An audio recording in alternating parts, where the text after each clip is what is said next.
Hi, I'm Jennifer Williams, Apprentice Stage Director, Class of 2012.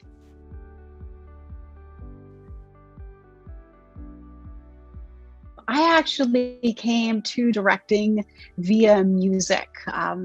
For me, music and storytelling have always been intertwined. I was a violist first, which I think also sparked my love of contemporary opera and contemporary music repertoire.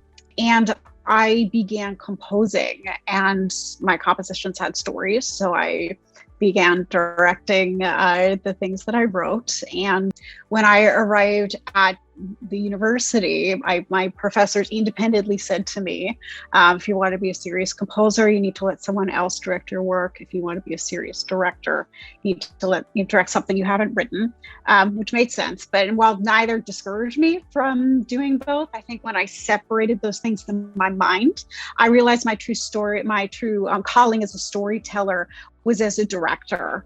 Opera was really not something that was in my field of vision, despite being very interested in classical music. I was looking at musicals and Shakespeare and these great larger than life stories that were very operatic, but it wasn't until I had the opportunity to work in opera, first as an intern in the operations and education department, and then I was hired as an ACMA assistant by that same company, that I really realized that this was where I wanted to be. And it was actually in a sing through, not even a staging rehearsal. The first sing through is Dido and Aeneas, with Suzanne Mentzer singing the role of Dido. So how do you not fall in love with opera? But there particularly is a moment in the score where the word "ah" is scored.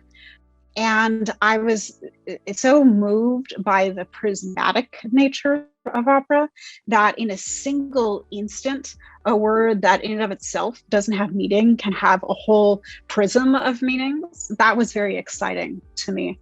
And I wanted to spend the rest of my life unpacking that and delving deeper into that.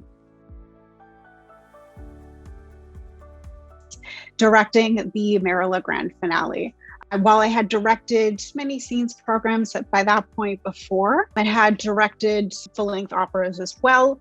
What was unique about that experience is the breadth of the repertoire and also a bold decision I made in how to approach it.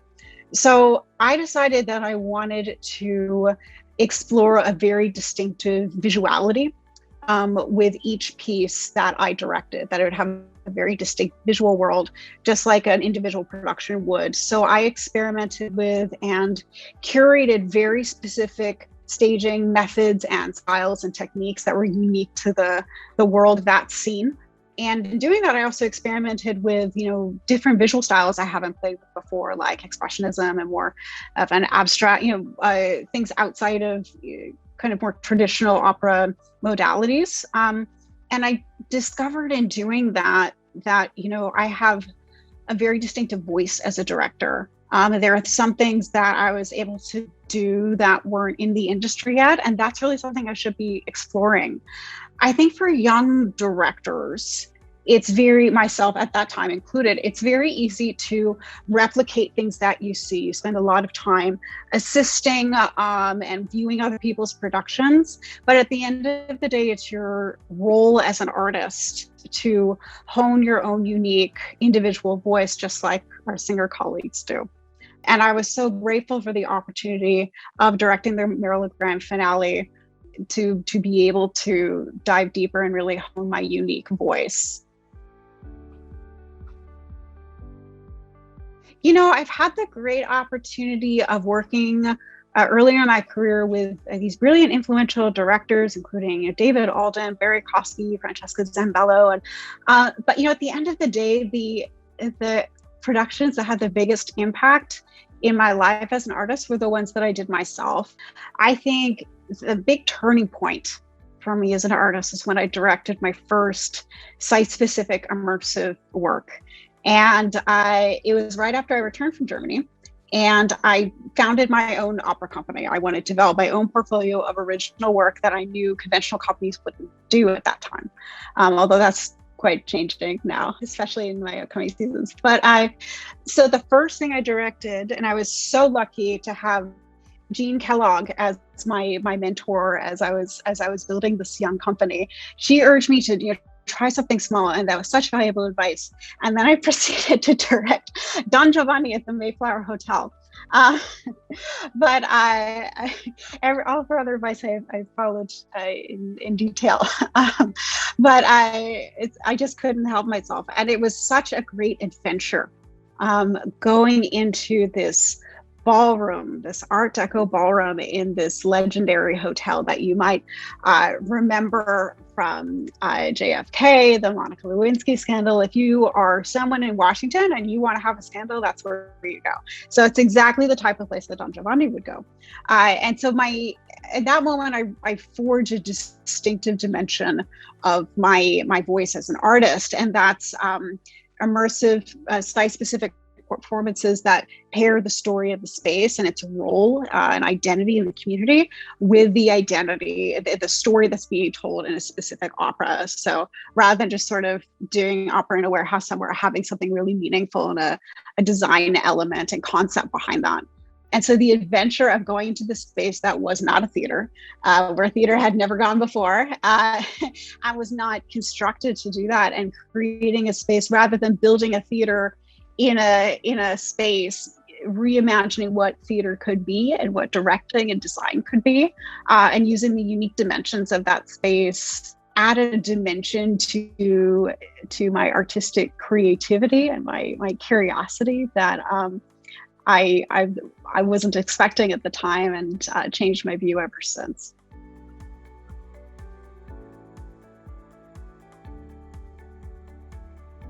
I have a very distinct visual style and aesthetic as a director. I would say my methodology, some dimensions of my methodology differ. One thing that remains the same is I do love circling back to the composer. I think perhaps that was because that was my starting point as a director. So if I'm directing Mozart, I will read his letters, and if I'm directing contemporary work, I will meet the composer and have coffee with them, and ask all the same questions I would as I were delving into the biographical material of an older composer.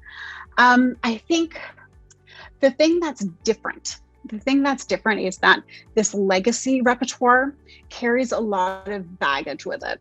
And it's all the same baggage that I found off-putting, and why my journey to opera was a roundabout one. A lot of audience members don't feel comfortable at the opera. They don't feel that the stories have anything to do with them. They feel that there's a exclusionary energy. And a lot of that is described in these stories in very obvious, visceral ways. And I felt that way. And so I understand audience members who feel that way. And so I'm a really great ambassador for the art form in that manner, because I understand what it's like to think opera's not for me. I don't belong here. So I think, so when I'm coming to this legacy repertoire, I come with the two-part question, why this story, why now? And what needs to be dismantled systemically to make this an inclusive, exciting, vibrant experience for contemporary audience members. Thinking back to my first Big Bang moment, listening to Dido and Aeneas, and that prismatic, inherently inclusive aspect of music. Music, it has this utopian possibility. It could be, it could inspire imaginations. I think it can incite social change by inviting audience members to imagine a reality different from the one we live in.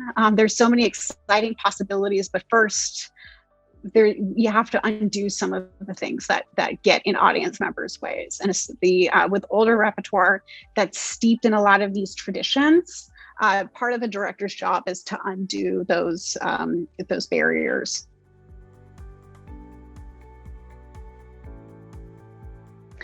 Well, the very next things I'm about to embark on grounds, and that is October 8th and 9th. The first on 59th Street in Brooklyn, between 5th and 6th, right in the middle of the street. And the second is on the 9th is in Bush Terminal Park, also in South Brooklyn. My website is www.jenniferwilliamsdirector.com. I also have an Instagram, JW Director, and I'm on Facebook, Jennifer Williams Director, and Twitter, JW Director. Thank you.